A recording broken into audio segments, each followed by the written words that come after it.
disruptive.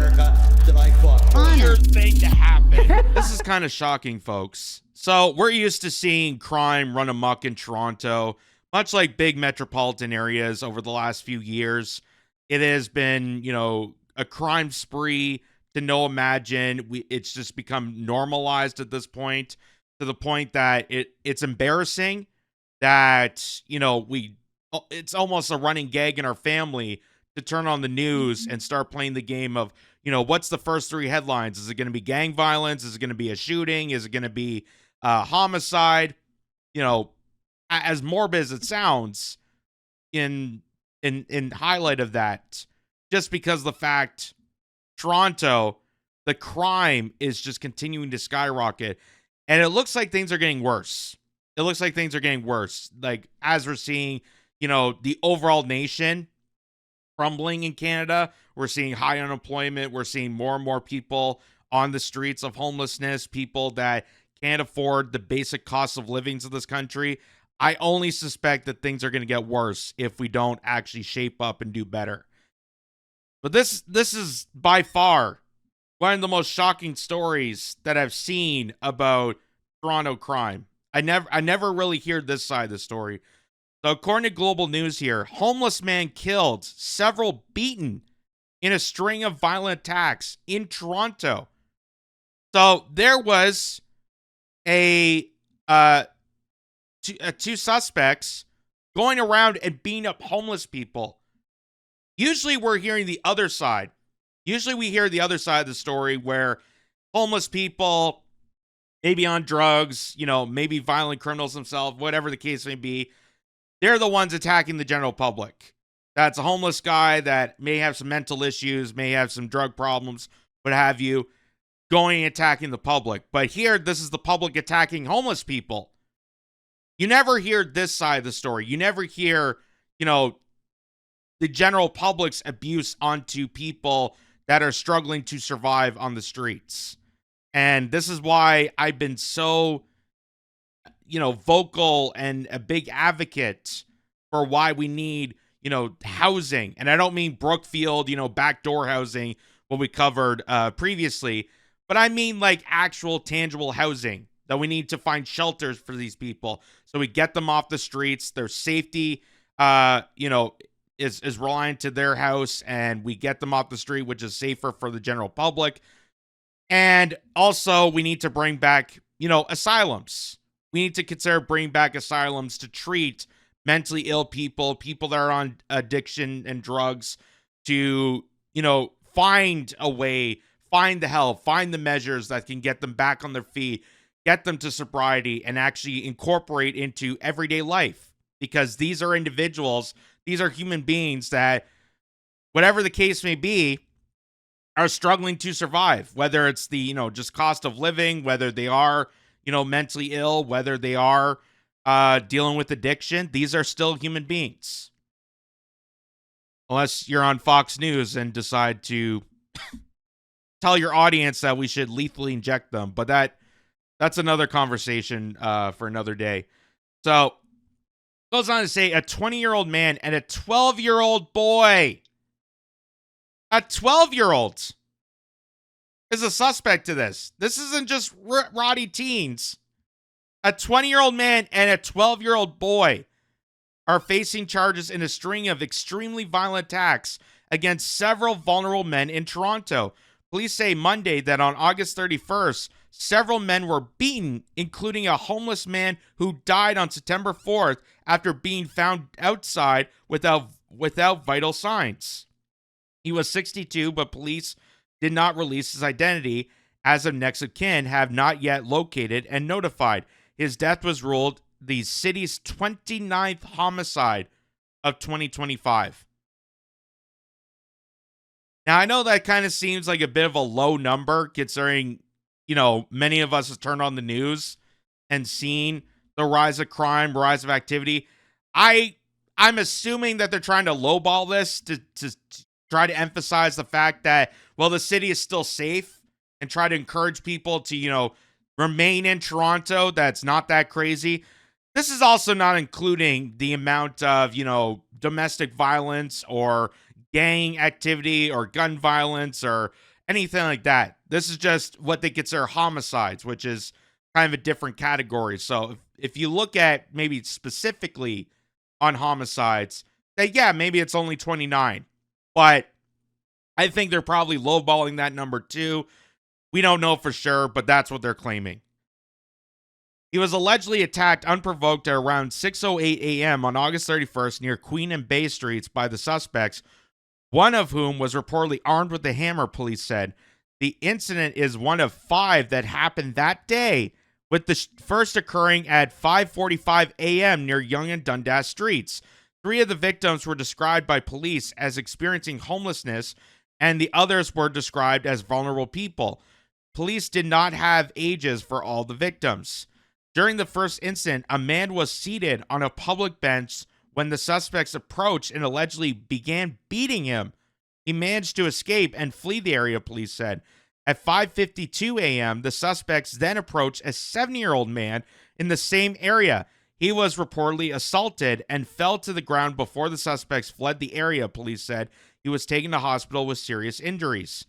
At 6:02 a.m., the suspects allegedly confronted the 62-year-old man, and then at 6:25 a.m., a 63-year-old man near Gerrard and Yonge Streets had his phone taken by the suspects.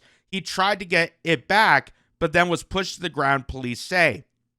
Finally, at 8:07 a.m., near College and Yonge Streets, police said the suspects reportedly approached a man and asked to use his phone. He refused, and then the suspects reportedly slapped it out of his hands and threw an object at him. The suspects fled, but were arrested shortly after. Police stressed each incident was unprovoked. All of these attacks were extremely violent, and they were targeted vulnerable members of our city. Detective Sergeant Stacy McCabe told reporters at a news conference. Toronto resident Isaiah Byers was arrested and charged with second-degree murder, 3 counts of robbery, 2 counts of assault with a weapon, and aggravated assault. He was scheduled to appear in court on September the 8th. A 12-year-old boy. This is what shocked me. A 12-year-old boy whose identity cannot be published due to the Youth Criminal Justice Act was arrested and charged with second-degree murder, 4 counts of robbery, 2 counts of assaults with a weapon, and aggravated assault. He was scheduled to appear in court on September the 10th.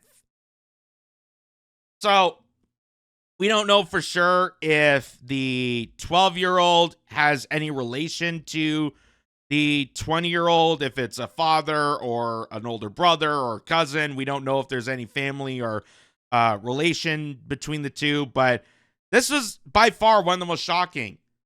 Not only because of the fact that it's a 12-year-old being criminally charged with second-degree murder, but also the string of attacks that happen in just a matter of minutes, going from, place to place to place, specifically targeting vulnerable people. They went after the homeless guy. They went after people that were just walking on the streets, maybe getting their morning coffee.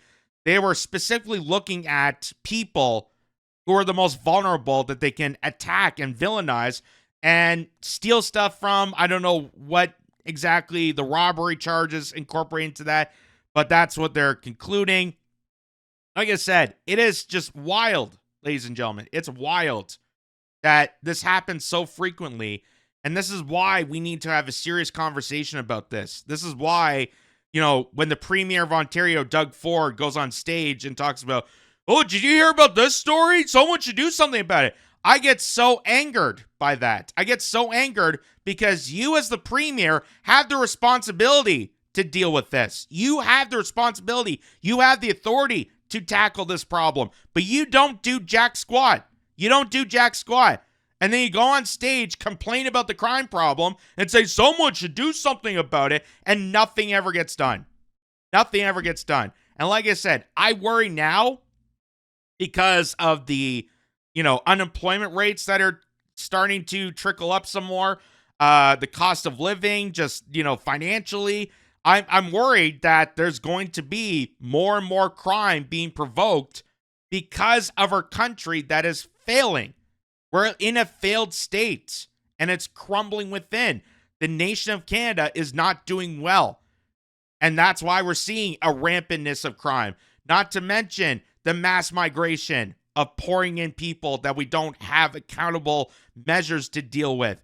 Not to mention the fact that policing's, hasn't been properly reformed. They try to scale back a lot of these services in the wake of, George Floyd and Black Lives Matter, but it doesn't actually help resolve the problem of dealing with crime and dealing with apprehensions like this. So we need to have a serious conversation about this. So here's Toronto Crime Watch. They have, this is the map of all these string of attacks here. Toronto police arrest 12-year-old boy and a 20-year-old Isaiah Byers for second-degree murder after a violent string of attacks and robberies.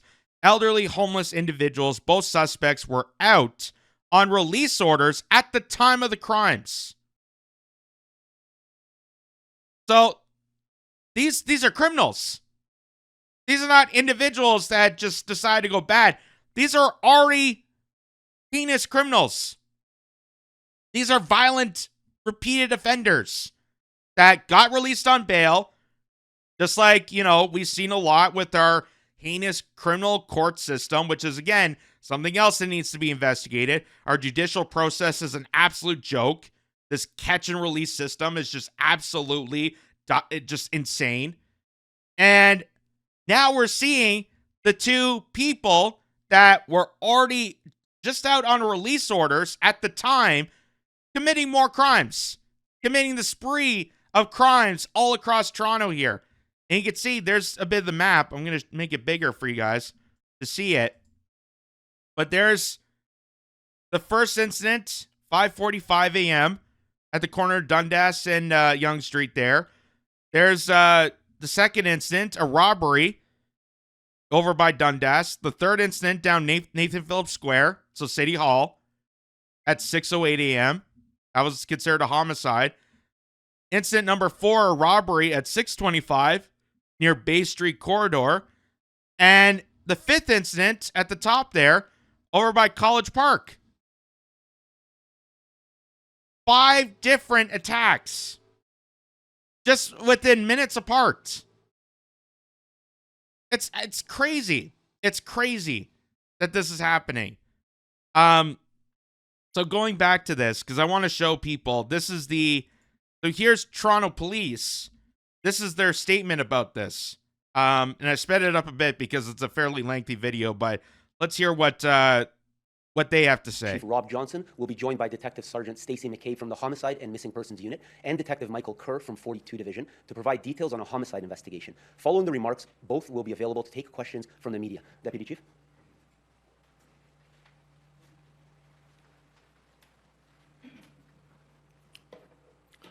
Good morning, everyone. Thank you all for being here. I'm joined today by Detective Sergeant Stacey McCabe of the Homicide and Missing Persons Unit and Detective Michael Kerr of 52 Division. And we're here today to provide an update on homicide of a 62-year-old man, which was our 29th homicide in 2025. On August the 31st, the 62-year-old man was taken to hospital after he was violently attacked. He was later released, and sadly, on September the 4th, he succumbed to his injuries and was pronounced deceased. The cause of death was determined to be related to this attack. We have not yet located the next of kin, and so the victim's identity will not be released at this time. Today, we are announcing that 2 individuals have been arrested and charged with this murder. What is very concerning is the age of one of the accused. A 12-year-old male who cannot be identified has been charged with second-degree murder, along with a 20-year-old man, Isaiah Byers, 20, of Toronto. This is very concerning to our community. Chief Demke raised this as a call to action last week, given 8 of the 31 homicides have youth facing homicide charges. I will now turn it over to Detective Sergeant Stacey McCabe.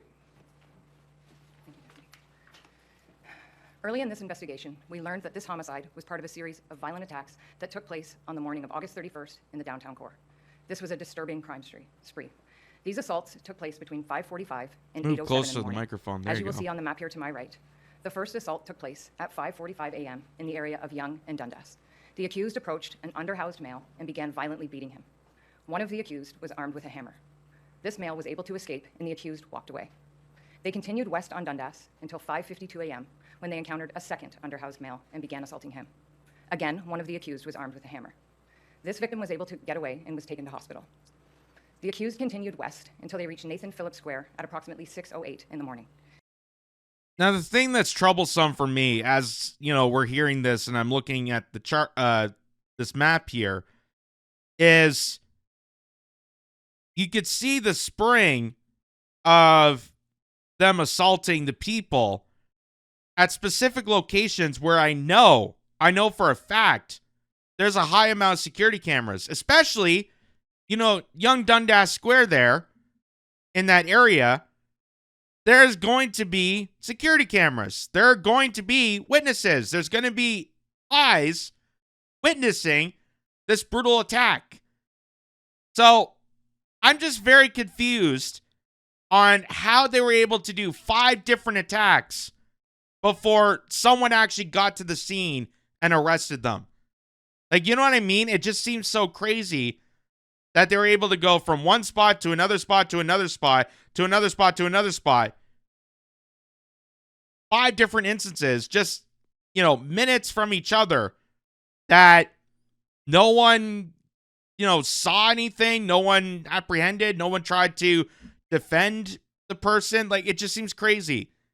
It seems crazy. It's like the U.S. subway attack when you saw the footage of the man that attacked that young girl and all the other passengers kind of just turned the other way.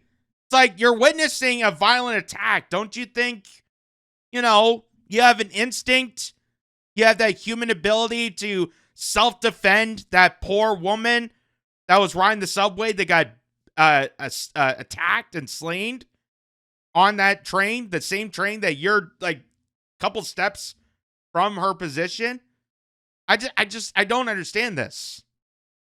It is here that they encountered a 62-year-old underhoused male sleeping on a bench. Unprovoked, they began violently beating this male. Again, one of them was armed with a hammer. It is this victim that later succumbed to his injuries. Following this attack, the accused continued on foot to the area of Yonge and Gerrard, where they asked to use the phone of an elderly gentleman. They grabbed his phone, and when he tried to get it back, he was pushed to the ground. The last assault took place at approximately 8:07 in the morning in the area of Yonge and College.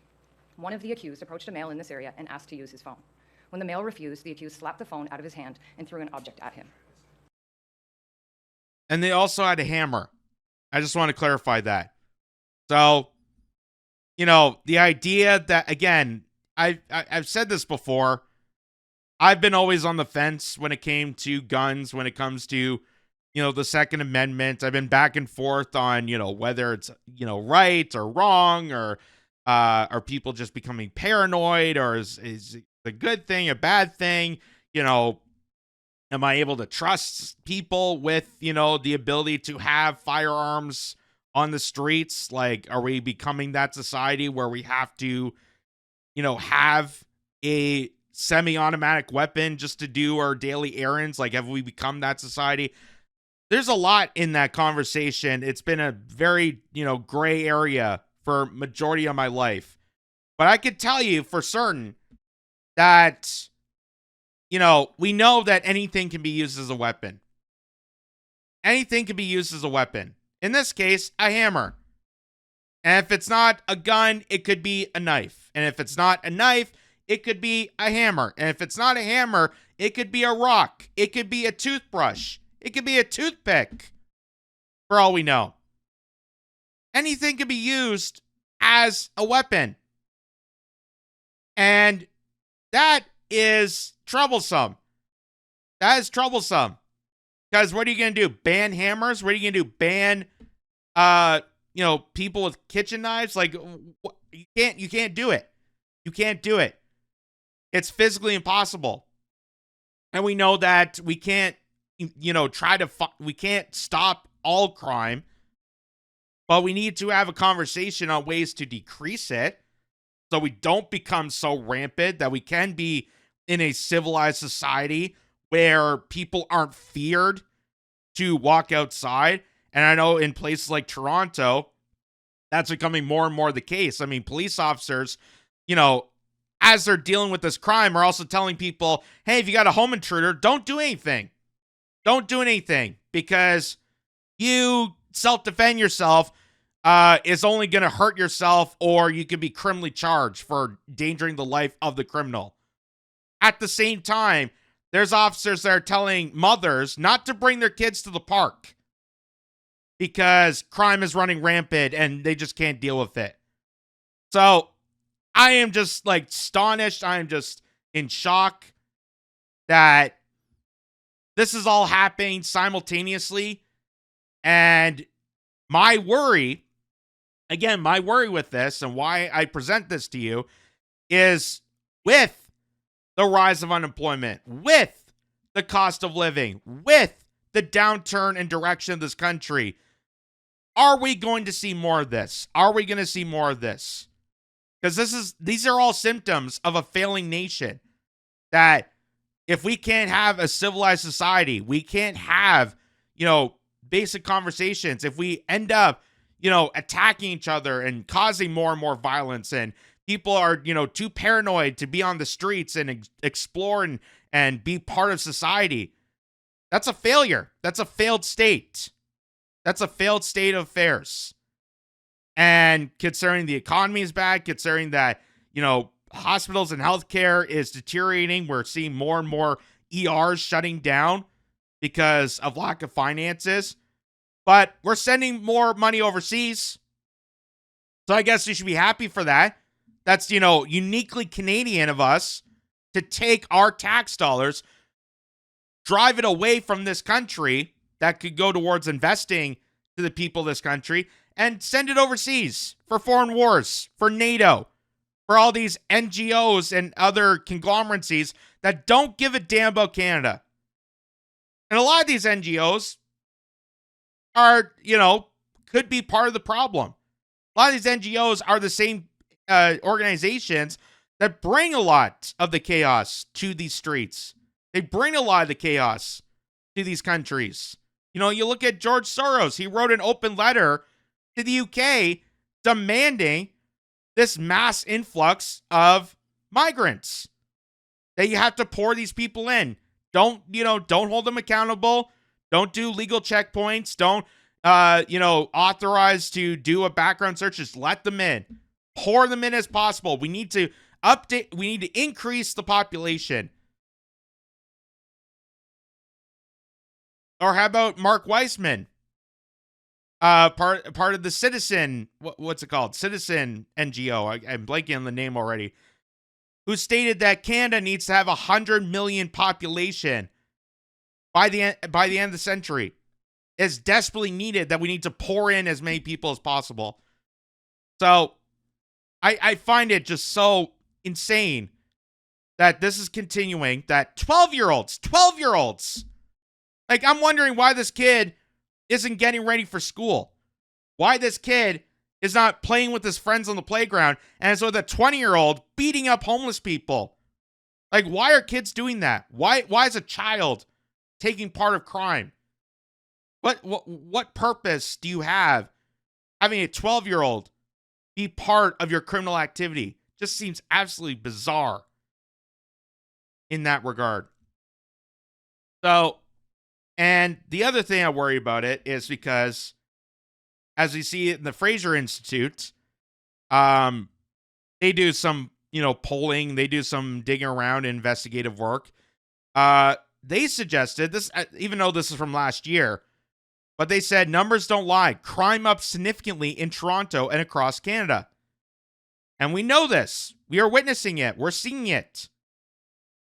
And the thing that worries me, again, this is why we need to have this conversation, is as the country is going in a dark direction, as we saw the aftermath of Charlie Kirk, that's why I told people that regardless of how you felt about the guy, you need to come together. You need to stop, getting into that division, because that is, propaganda, that is programming, that is from the top down. They want us divided. They want us to get engaged in civil war. They want us to beat each other to death and not engage in fulfilling conversations. And Charlie Kirk would have wanted us to get along.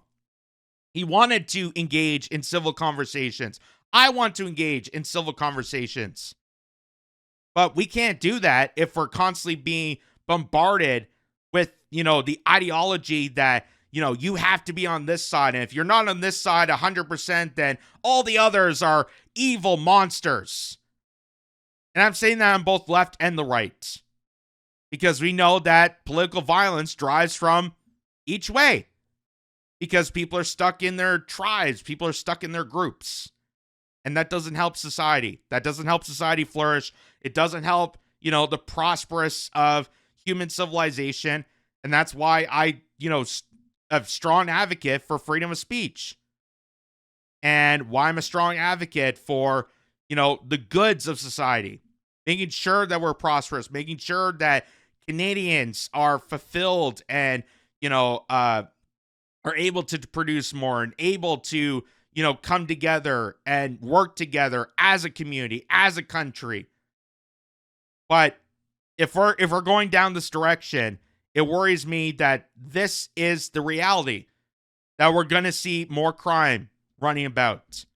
And if we're going to see more crime running about, if we're going to see, more people out on the streets because of cost of living, because of the joblessness, where does our country go from here? Where does our country go from here? Are we still going to do the chicken dance, everyone elbows up? Or are we finally actually going to get serious and turn things around for the better? The decision is yours.